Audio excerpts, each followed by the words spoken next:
Okay जी। तो ये एटॉमिक स्ट्रक्चर का है। यहाँ से हम स्टार्ट करते हैं। तो which statement about iodine atoms and iodide ions is correct. अच्छा, आयोडीन की अगर वो बात करे तो ये कहता है कि सिर्फ आई, और आयोडाइड की अगर वो बात करे तो समझ जाना कि दिस इज आई माइनस। तो they are both isotopes of iodine. क्या ये सही है? क्या यस कहते सर। हो? नहीं भाई, क्यों? आइसोटोप्स में तो दे have the same number of electron and proton. लेकिन मसला ये है कि अगर इस पे नेगेटिव चार्ज आ गया, अगर इस पे नेगेटिव चार्ज आ गया तो फिर इसका मतलब तो इलेक्ट्रॉन चेंज हो गए इसके। लेट सपोज अगर इसके पास 20 इलेक्ट्रॉन्स हैं तो इसके पास 21 हो गए। क्या मैं सही कह रहा हूँ? जी सर। तो जब इलेक्ट्रॉन चेंज हो गए तो ये आइसोटोप कैसे हो सकता है? तो ये वाली स्टेटमेंट तो बिल्कुल ही गलत हो गई, क्योंकि आइसोटोप्स का सेम इलेक्ट्रॉन होना चाहिए और सेम प्रोटॉन होना चाहिए, लेकिन इसमें प्रोटॉन तो सेम है, चलो मैं मान लेता हूँ, लेकिन इलेक्ट्रॉन सेम नहीं है ना। चलो जी, और statement B, they undergo the same chemical properties. क्या कहते हो? याद रखिएगा कि chemical property is due to the number of electrons. If the number of electrons are same, so the chemical property is same, and if the number of electrons are different, so the chemical property would be different. So statement B is also incorrect, because chemical reactions depends on electrons.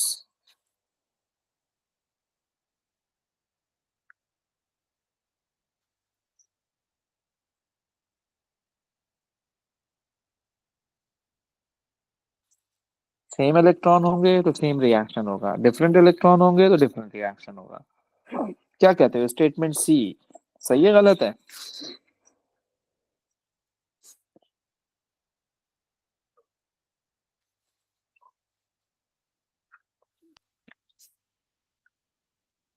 Sir they do have the same number of protons. Good हो गया जी। तो this is correct, right? This is correct.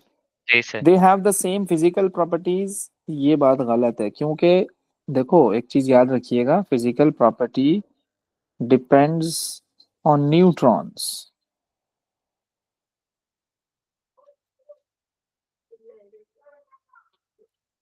तो अगर neutron different है तो physical property भी different है।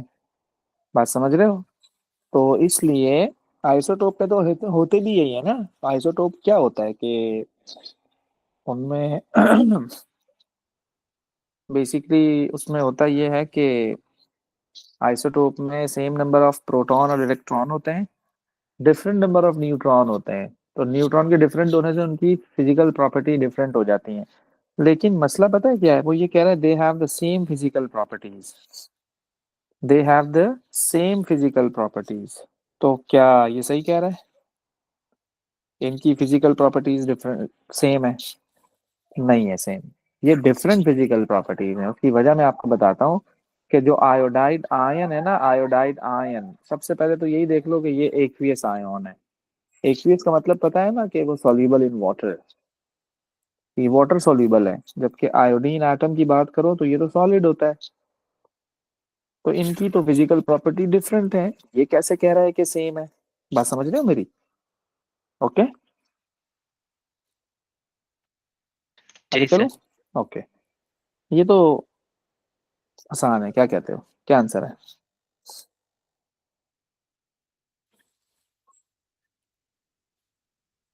फिर डी होगा। डी? अ, ना करो यार, ये तो बहुत आसान है।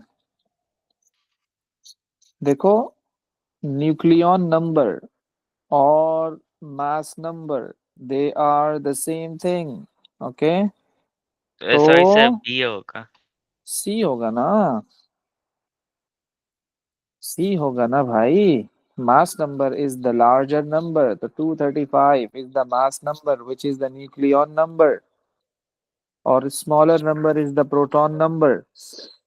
Smaller number is the proton number. Okay, ऐसे ही है ना या नहीं? जी सर। ओके, हो गया जी। Question next. ये अच्छा सवाल है, गुड।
मैं बताऊं?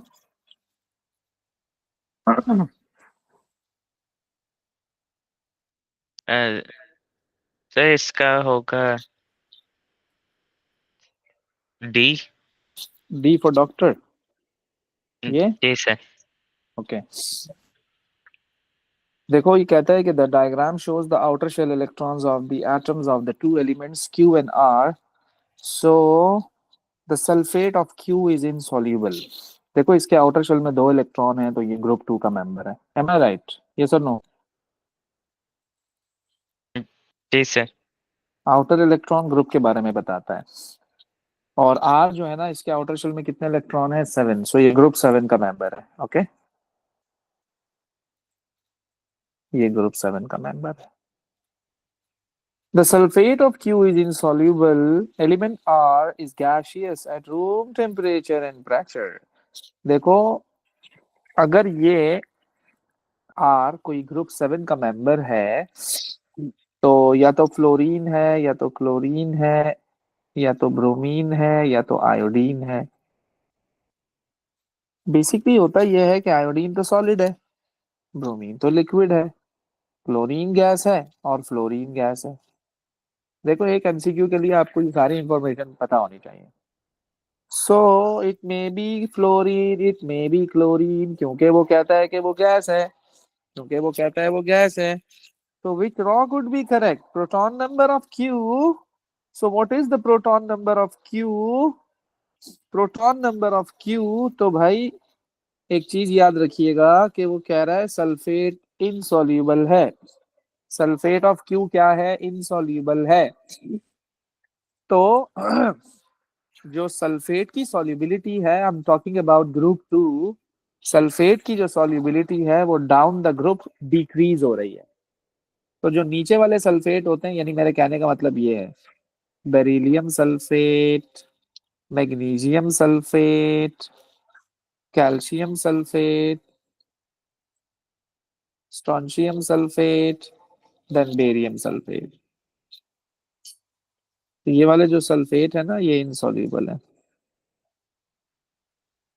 ये वाले सल्फेट सॉल्युबल है। ओके, मुझे देखकर बताइएगा जरा प्रोटॉन नंबर इसका और इसका कितना है,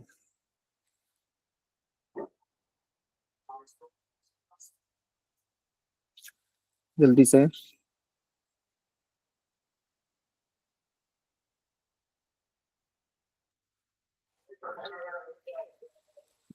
सर 38 एंड 56। 56 किसका है? इसका। जी सर। और ऑब्वियस सी बात है कि D for doctor is correct, क्योंकि ये क्लोरीन आ गया,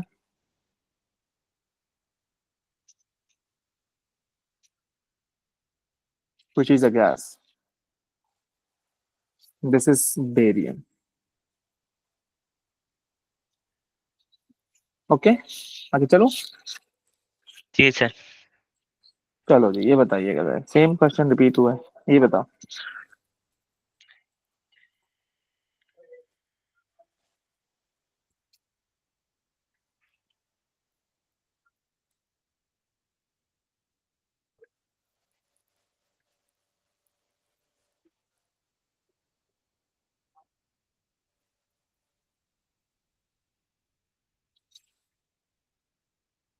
The element chlorine has two isotopes, this and this, which raw shows the correct percentage of each isotope in a sample of naturally occurring chlorine. तो ये तो fix है यार, ये तो मतलब अंडरस्टूड है, पता होना चाहिए आपको कि जो 35 वाला क्लोरीन होता है उसकी परसेंट अबंडेंस होती है 75%, और जो 37 वाला क्लोरीन होता है उसकी परसेंट अबंडेंस 25. होती है 25%. So that's why Yes, sir. D for doctor is correct. Same repeated question है, दिस इज सी. ये बताइएगा जरा.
कहता है the table shows data for some particles, what are the values of W X and Y. तो बहुत ही बच्चों वाला सवाल है ये. न्यूट्रॉन की बात अगर ये करे तो this is sodium ion, that is Na+, this is fluoride ion, that is minus, magnesium ion, that is Mg2+. तो भाई फ्रॉम द पीरियोडिक टेबल ये 11 और 23 होता है, and this is 9 and 19, magnesium is 12 and 24. So The तो अगर मैं answer इसके C होगा. न्यूट्रॉन फाइंड आउट करूं तो neutron can be calculated by, इसमें 11 प्रोटॉन दिए हुए हैं, 11 प्रोटॉन दिए हुए हैं, इलेक्ट्रॉन दिए हुए हैं, और प्रोटॉन नंबर आपको प्रोवाइडेड है. और आप एक काम करो, 23 माइनस 11 कर दो आप. क्या आंसर आ रहा है 23 माइनस 11 का? 12. 12.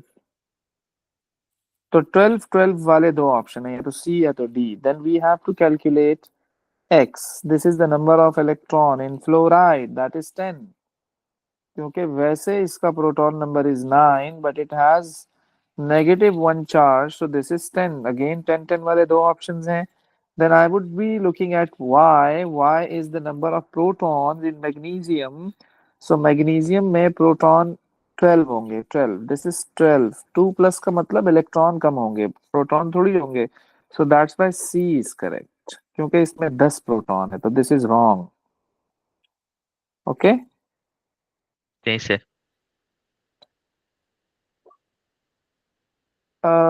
ओके. ये भी आइए जरा, आइए आइए आइए. Yes.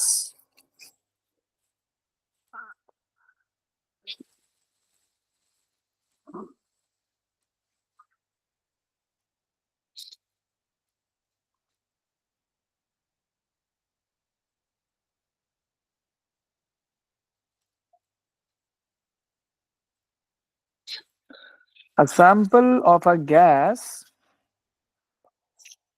occupies a volume of 2 decimeter cube. Which change in the conditions would both decrease the volume occupied by the gas?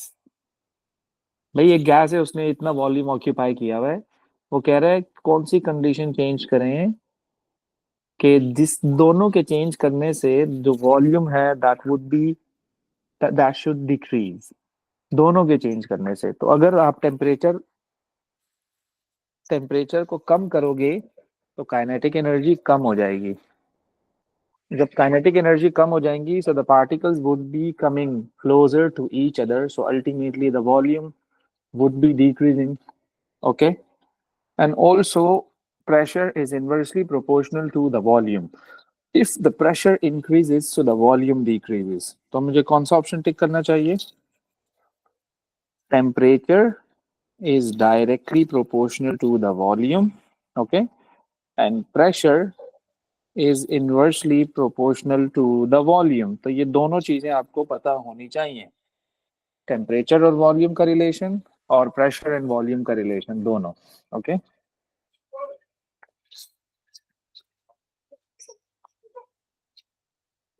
तो क्या टिक करूं?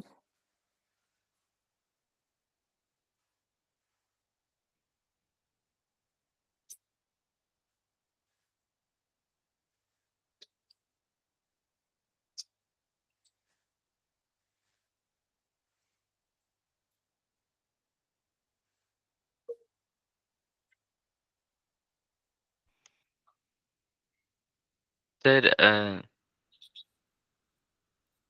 अब तुम्हें वॉल्यूम कम करना है, देख लो, और टेम्परेचर और वॉल्यूम का डायरेक्ट रिलेशन है।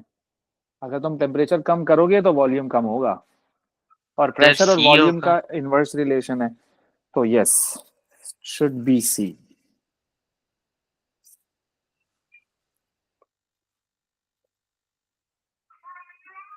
ये बताओ।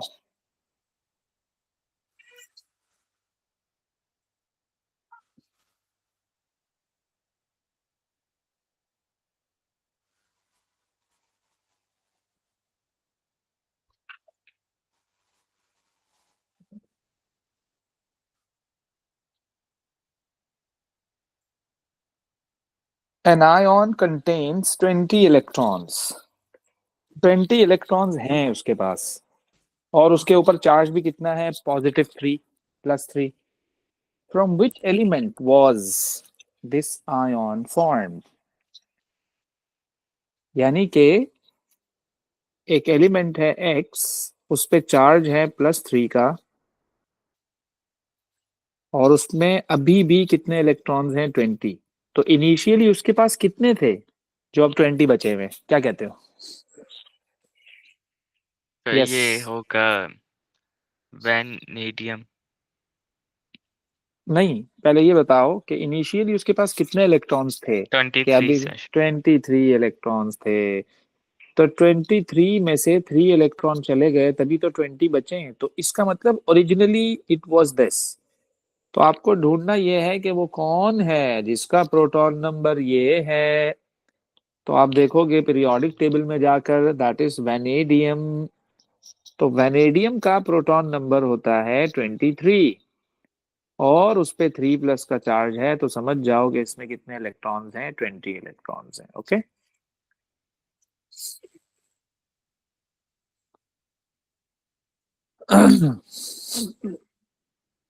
Yes, question 7।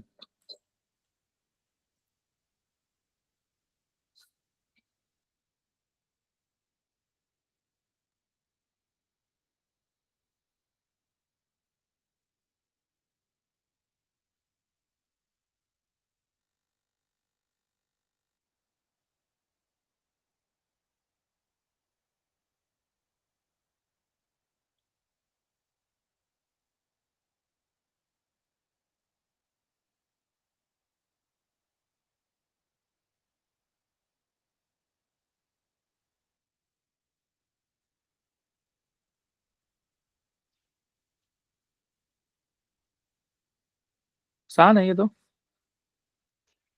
Ji sir. Why does a balloon full of helium sir gas? Helium is this, and helium का मास कितना होता है? 4। जी सर। पीरियोडिक सर टेबल में, यस। डी आंसर होगा। Okay, let's see. Become smaller as the temperature changes from 30 to 10.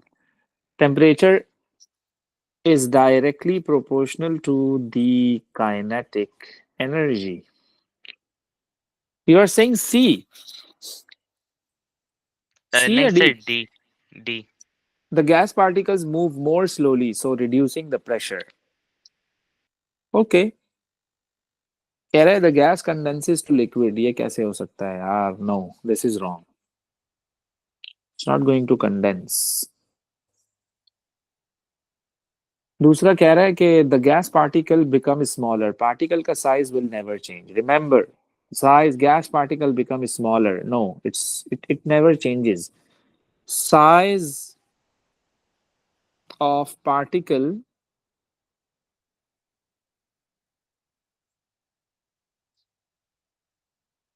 never changes.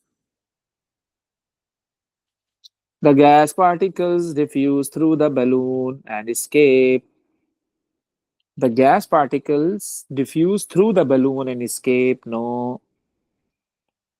The gas particles move more slowly, so reducing the pressure. Yes, this is correct. तो ये इसकी explanation मैंने आपको दे दी कि temperature is directly proportional to kinetic energy.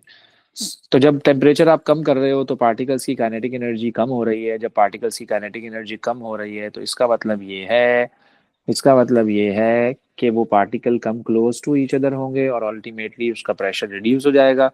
और जब उसका प्रेशर रिड्यूस हो जाएगा तो फिर क्या होगा, automatically the helium gas balloon would become smaller. Okay, so ये reason है इसका।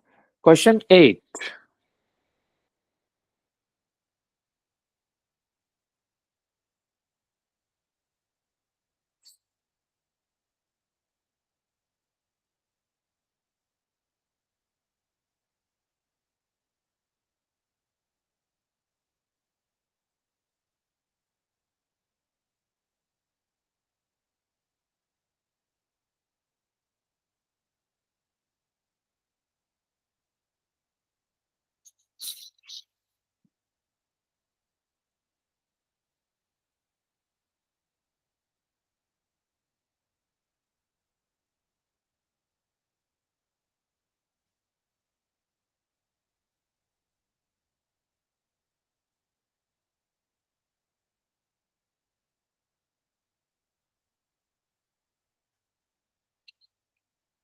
The diagram of an ion is shown.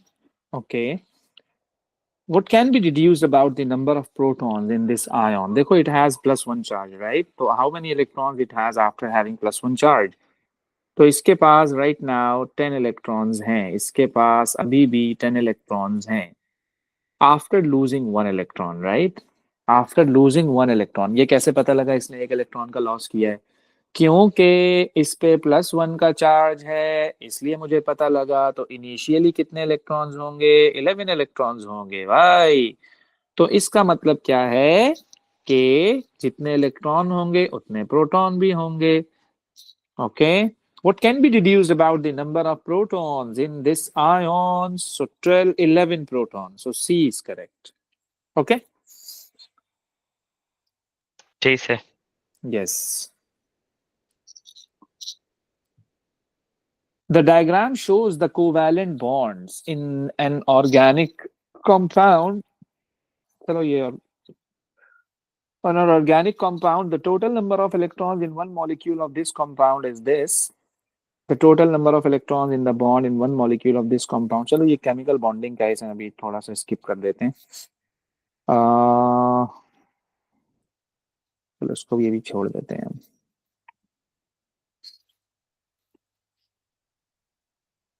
ये देखिएगा जरा क्वेश्चन 5।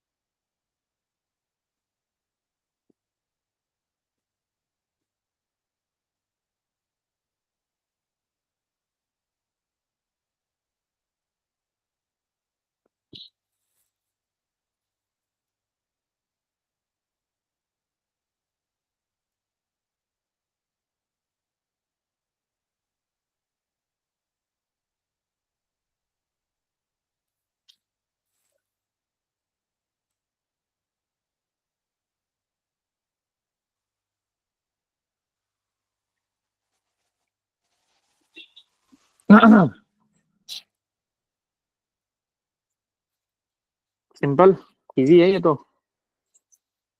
इसका प्रोटॉन नंबर 12 है, इसका प्रोटॉन नंबर 7 है, इसका प्रोटॉन नंबर 10 है, इसका प्रोटॉन नंबर 16 है। और ये 2 इलेक्ट्रॉन और आ गए तो ये 18 हो गया, ये टोटल 10 है। ये 3 इलेक्ट्रॉन और आ गए तो ये 10 हो गया, ये 2 इलेक्ट्रॉन चले गए तो ये भी 10 हो गया। तो सबसे ज्यादा प्रोटॉन किसके पास है? इसके पास है इलेक्ट्रॉन। ओके। जी सर। हाँ जी। Which law shows the numbers of particles in this?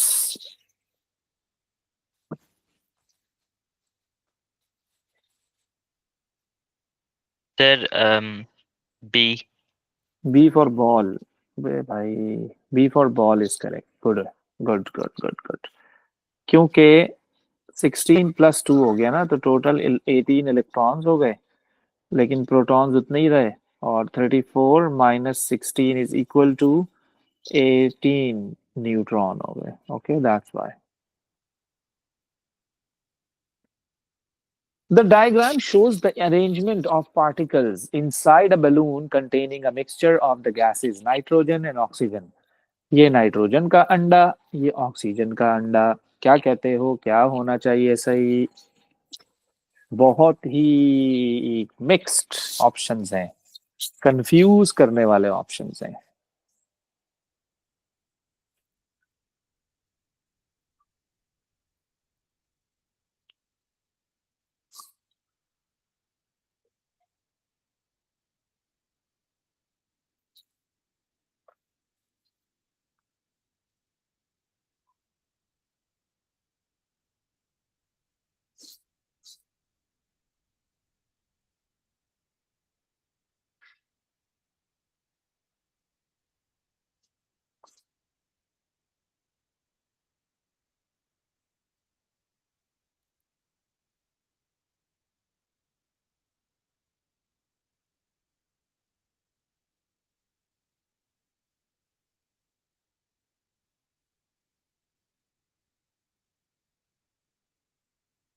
हाँ जी।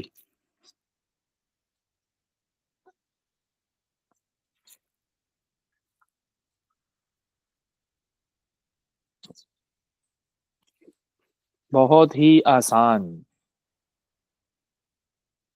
यस।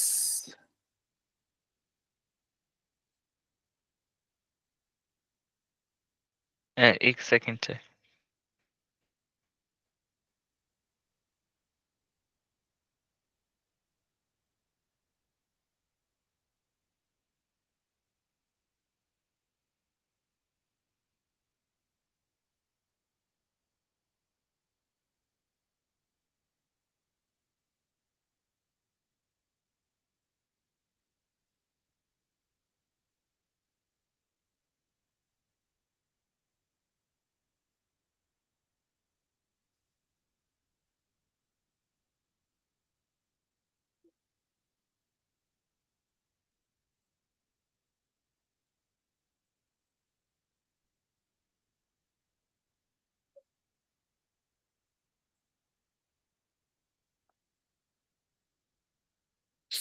मैं बताऊं? मुश्किल लग रहा है।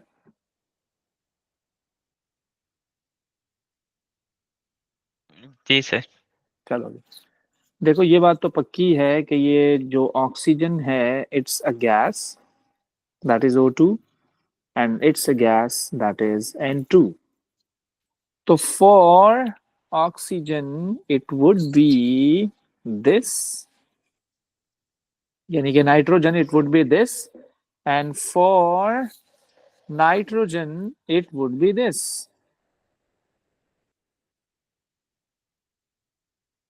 तो अगर आप इसको मैच करो, so this should be the correct option। एक तो वो गैसेस हैं, दूसरा वो मिक्सचर है। मिक्सचर तो मिक्स्ड होगा। बात समझ रहे हो? ये जी क्या सर। इन्होंने बनाया हुआ है यार, ये क्या चीज है? तो नॉनसेंस, यानी नाइट्रोजन और ऑक्सीजन को कनेक्ट कर दिया। ओ भाई, तो ये क्यों गलत है? क्योंकि ये तो मिक्सचर ही नहीं है, ये तो मिक्स ही नहीं हुआ हुआ। ये क्या है? अलग अलग, अलग अलग गोल अंडे, मतलब इसका मतलब ये है कि nitrogen is and oxygen is diatomic. This is impossible. They are not, they are sorry, they are in इनके मुताबिक दे आर मोनोएटॉमिक। नहीं, ये मोनोएटॉमिक नहीं होते, they are diatomic. In the monoatomic state, they are unstable, और diatomic में they are stable। Mono atomic तो noble gases होती हैं, हीलियम, आर्गॉन, क्रिप्टॉन, जीनॉन, रेंडॉन, वो होती हैं मोनो एटॉमिक। जी सर। लेकिन ये मोनोटॉमिक नहीं होती हैं, तो इसलिए मैं कह रहा था थोड़ा सा ट्रिकी इन्होंने इसको किया हुआ है। दूसरा ये कि अगेन द सेम थिंग कि वो number of same number of both neutrons and electrons, यानी वो कौन सा ऑप्शन है जिसमें प्रोटॉन सॉरी इलेक्ट्रॉन और न्यूट्रॉन दोनों सेम है, इलेक्ट्रॉन और न्यूट्रॉन दोनों सेम है।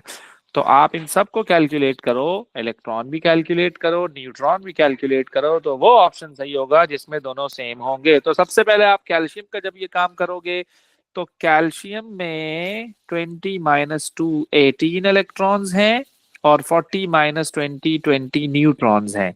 मैग्नीशियम की बात करोगे तो 10 इलेक्ट्रॉन्स हैं, 24 - 12 12 न्यूट्रॉन्स हैं। फ्लोराइड की बात करोगे तो 9 + 1 10 इलेक्ट्रॉन्स हैं, 19 - 9 10 न्यूट्रॉन्स हैं। ये सेम आ गया, ये सेम आ गया, that's why C is correct. बात समझ आ रही है नहीं? जी सर, आ रही। अच्छा कच्चा है ये चैप्टर तुम्हारा भाई। ये देखिएगा जरा 6।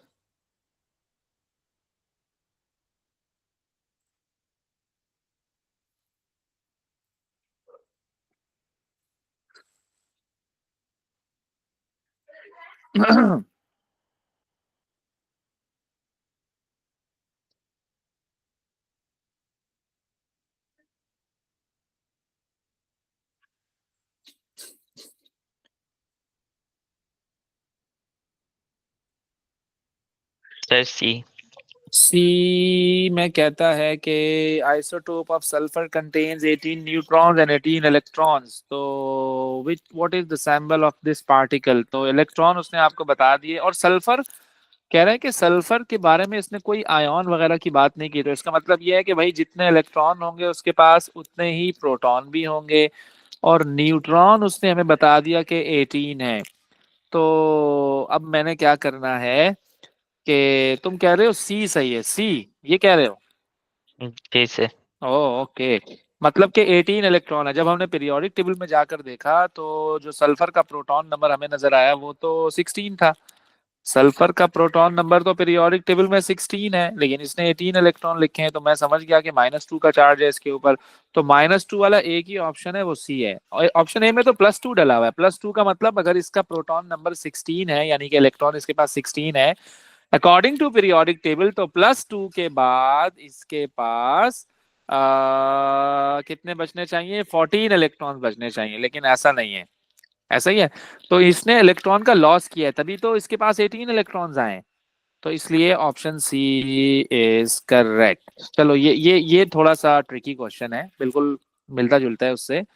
तो इसको जरा गौर से देखना। ये बेसिकली आपको the graph gives the melting points of mixtures of lead and tin. तो the graph shows that any mixture of lead and tin must have a melting point that is above that of tin, below that of lead, below that of both tin and lead, between that of tin and lead।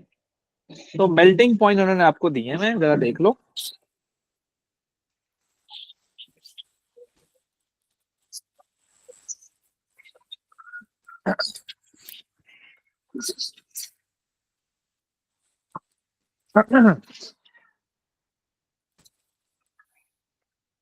सोचो सोचो सोचो।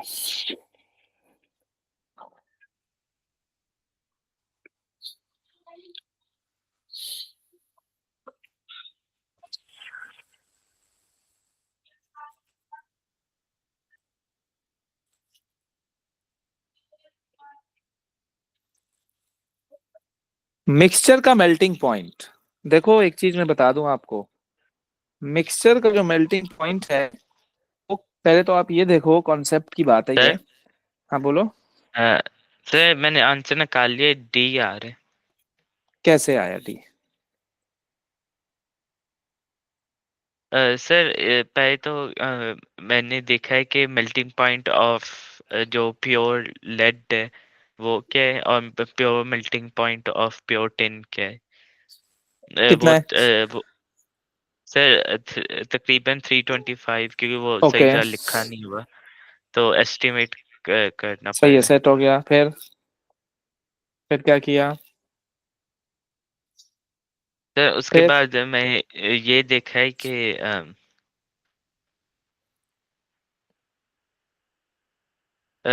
मतलब sir के जो उनके melting points हैं उनसे देखा है कि जो ग्राफ है कि बिटवीन होगा उन दोनों के। ग्राफ के बिटवीन होगा? मतलब सर जो दो एलिमेंट्स उनके बिटवीन होगा। अच्छा, नहीं भाई, नहीं नहीं नहीं, यानी तुम कह रहे हो कि इसका आंसर है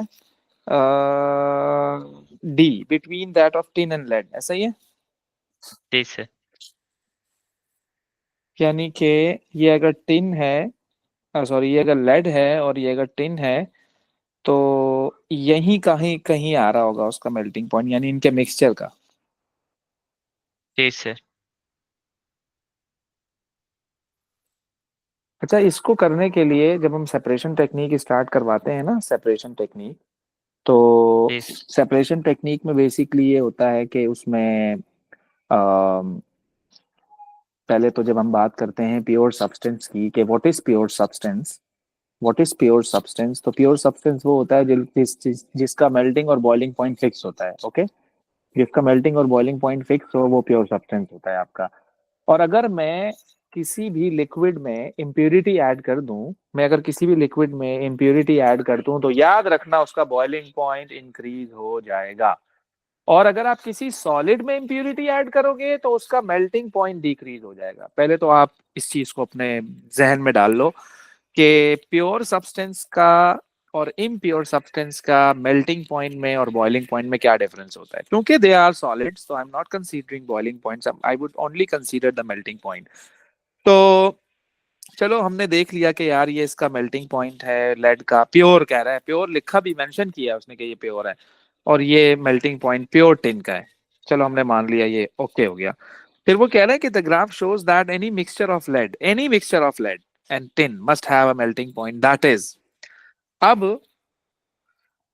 between tin and lead, between tin and lead का मतलब ये हो गया कि वो यहाँ कहीं लाई कर रहा होगा। लेकिन मसला पता है क्या है? मसला ये है कि अगर आप इसको देखो तो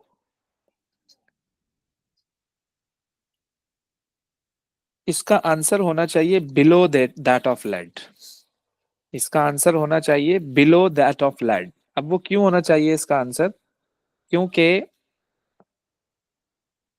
इसका मेल्टिंग पॉइंट तकरीबन आ रहा है 220 लेट सपोज, और ये आ रहा है 320 लेट सपोज।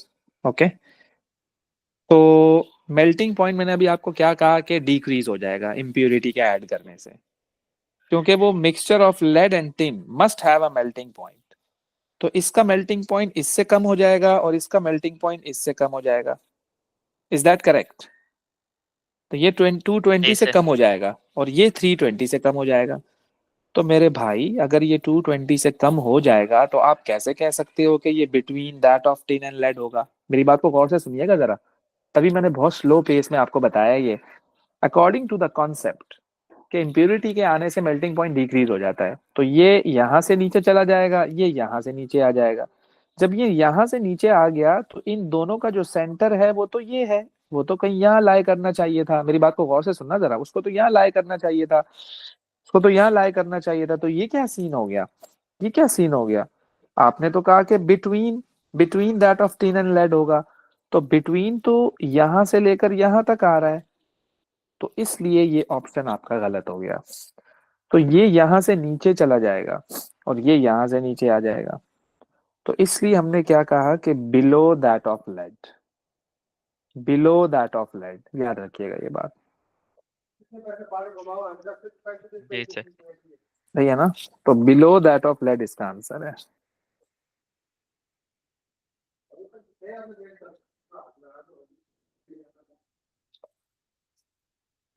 चलो जी, ये बताइएगा जरा, क्वेश्चन वन, ये तो इजी है बहुत, very easy.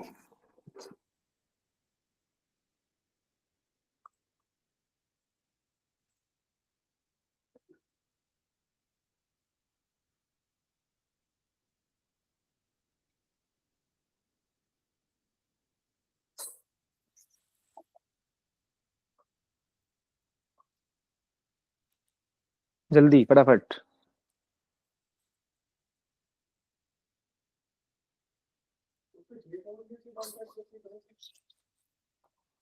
What can be deduced about the structure of the atom?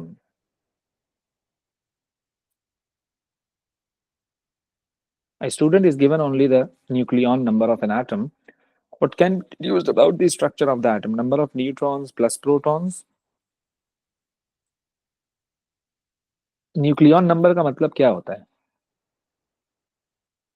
mass Number of number. neutrons plus protons. Option A should be correct. Nucleon number से आपको या तो प्रोटॉन पता लगेगा या neutron. It's the sum of proton and neutron basically. Nucleon number का मतलब यानी कि मास नंबर का जी मतलब. सर. ओके जी.